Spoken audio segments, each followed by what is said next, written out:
Hi everyone, welcome back to this channel. In this tutorial, I will show you how to get the building permit of Maltis winter wallpaper in Harttopia.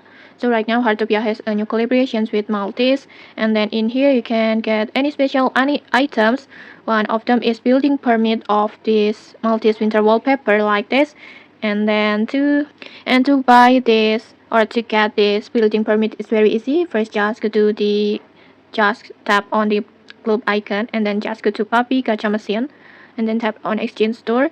Scroll down until you find this building permit, and then in here you need the 180 gacha tokens, so make sure you have enough gacha tokens. And if you don't know how to get these gacha tokens, you can just click the link in the descriptions to watch the tutorial to get it.